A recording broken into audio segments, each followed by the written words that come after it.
2 Kings 2. Elijah taken into heaven.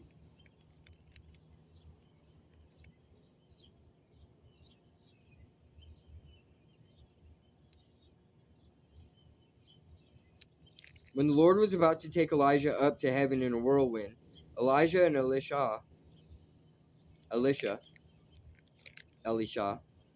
were traveling from Gilgal, and Elijah said to Elisha, "Stay here, for the Lord has told me to go to Bethel."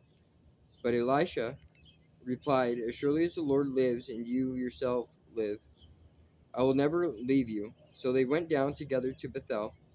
The group of prophets from Bethel came to and asked him, and asked him, "Did you know that the Lord is going to take your master away from you today?" "Of course I know," Elisha answered, "but be quiet about it."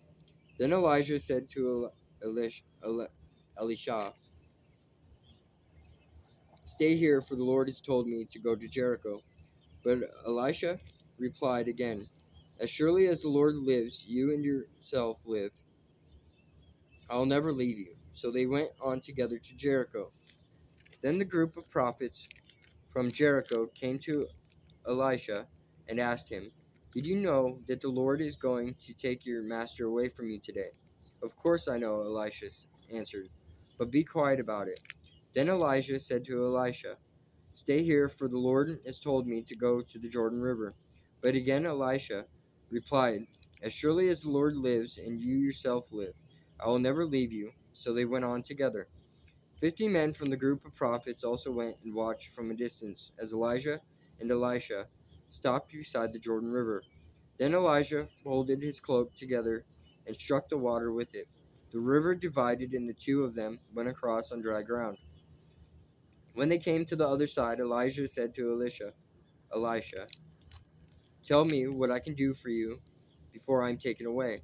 And Elisha replied, "Please let me inherit a double share of your spirit and become your successor." "You have asked a difficult thing," Elijah replied. "If you see me when I am taken from you, then you will get your request, but if not, then you won't."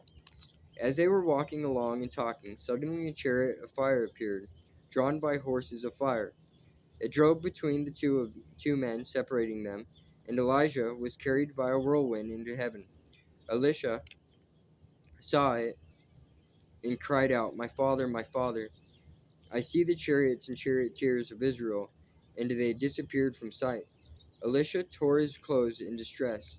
Elisha picked up Elijah's cloak, which had fallen when he was taken up. Then Elisha returned to the bank of the Jordan River. He struck the water with Elijah's cloak and cried out, "Where is the Lord, the God of Elijah?" Then the river divided, and Elisha went across.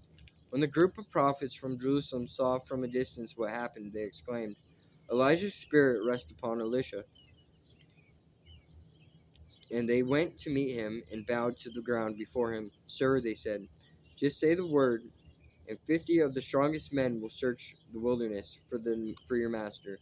Perhaps the Spirit of the Lord has left him on some mountain or in some valley."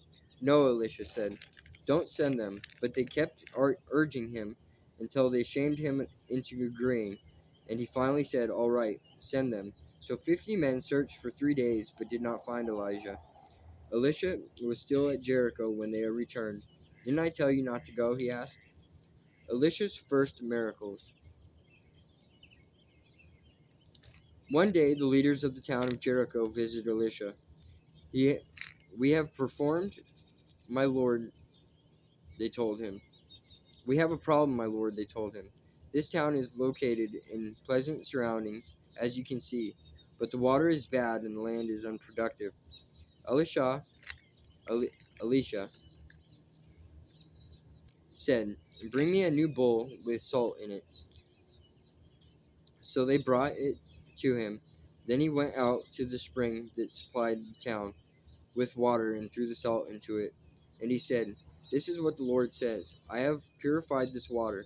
It will no longer cause death or infertility." And the water has remained pure ever since, just as Elisha did. Elisha did. Elisha left Jericho and went up to Bethel. As he was walking along the road, a group of boys from the town began mocking and making fun of him. "Go away, Baldy," they chanted. "Go away, Baldy." Elisha turned around and looked at them, and he cursed them in the name of the Lord. Then 2 bears came out of the woods and mauled 42 of them. From there, Elisha went to Mount Carmel and finally returned to Samaria.